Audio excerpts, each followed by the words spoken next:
The night was thick with the kind of quiet that makes your skin crawl, the kind where you hear every creak and whisper like a gunshot. HOA Karen, all 300 pounds of her, waddled into my garage like she owned the damn place, her sisters trailing like vultures circling a carcass. My security camera caught it all, her smug grin, the way she tossed my tools aside like they were trash, and the audacity to think she'd get away with it. I'd had enough of her entitled tirades, her sneers at my pathetic little house, and now here she was, crossing a line that had cost her more than she could ever imagine. It started 3 months ago when HOA moved into the cul-de-sac, her gaudy SUV clogging the street and her voice louder than a foghorn.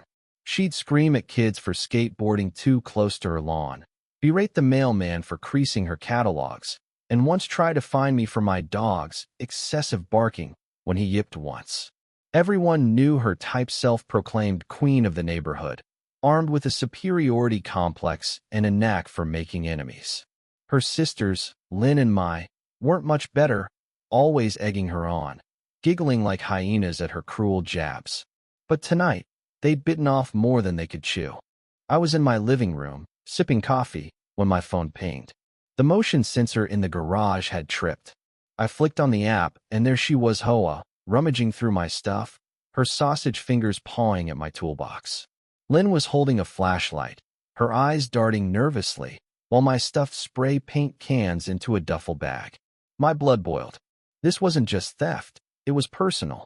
HOA had been gunning for me ever since I called her out at the HOA meeting for trying to ban unsightly garden gnomes. Mine, a gift from my late mom, was apparently her prime target. I didn't hesitate. I dialed Sheriff Danvers, a no-nonsense guy who'd dealt with Hoa's nonsense before, like when she accused the ice cream truck of loitering. While I whispered the details, I watched the camera feed. HOA was ranting now, her voice muffled but venomous, probably mocking my cheap tools. She didn't know I'd upgraded the security system after her last stunt. High-def cameras, motion lights, the works. Every move was recorded, every word captured. She was digging her own grave, and I was handing her the shovel. The sheriff's cruiser rolled up silently, lights off, parking just out of sight. Danvers and his deputy, Ramirez, crept toward the garage. I could have warned HOA, could have flicked on the lights and scared her off, but why? She'd been terrorizing the neighborhood for months, yelling at Mrs. Jenkins for her tacky Christmas lights, reporting Carlos for his food truck's smell. She deserved this. I leaned closer to the screen, heart pounding, as Danvers signaled Ramirez to flank the garage. Inside, HOA was oblivious, tossing a wrench onto the concrete with a clang.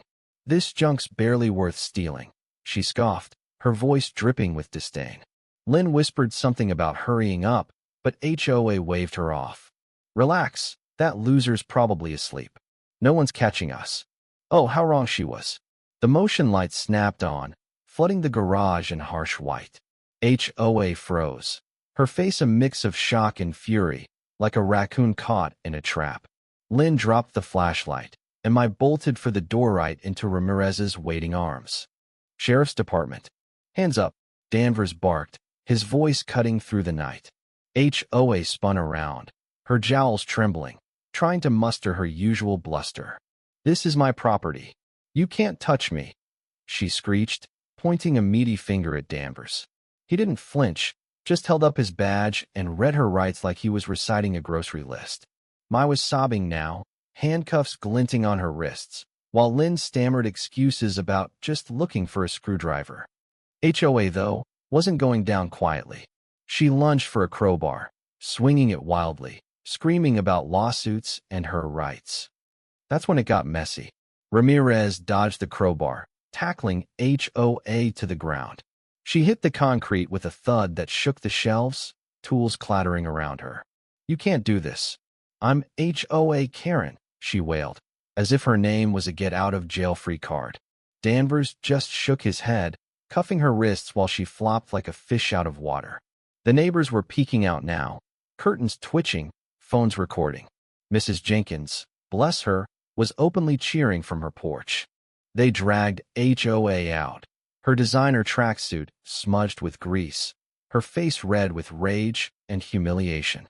The cruiser's lights painted the street in red and blue, a beacon of justice for every neighbor she'd ever wronged.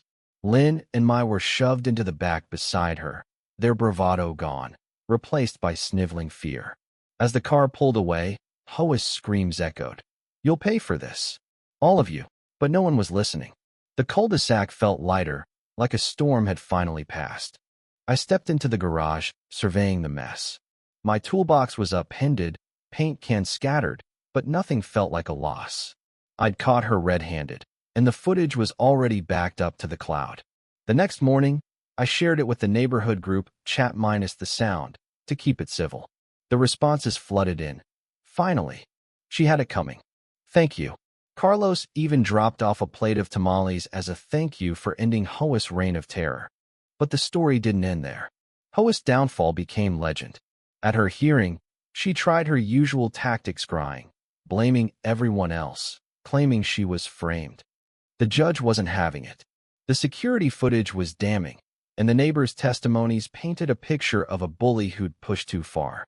She got community service, a hefty fine, and a restraining order to stay off my property. Lynn and Mai got off lighter, but they moved out within a week, too ashamed to show their faces. The real kicker came a month later. Hoa, still defiant, tried to start a petition to reform the sheriff's department. She stood outside the community center, waving her clipboard, yelling about injustice. No one signed. Not a single soul. Mrs. Jenkins walked by and said, loud enough for everyone to hear, "Maybe if you hadn't broken into that garage, Karen, you wouldn't be here." The crowd laughed, and Hoa slunk away, her empire of arrogance crumbling. I rebuilt my garage, added a new lock, and even put up a sign, "Protected by Sheriff Danvers." It was petty, sure, but it felt good. The neighborhood was quieter now, kinder. Kids skateboard without fear, Carlos's food truck parked wherever he wanted, and my gnome stood proud in the garden.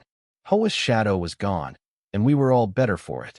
Sometimes, justice isn't just a courtroom gavel or a pair of handcuffs. It's the moment a bully realizes they're not untouchable, that their venom can't poison everyone forever. Hoa Karen learned that the hard way, and I'd be lying if I said I didn't smile watching her get dragged out, her crown of entitlement shattered on my garage floor. The end.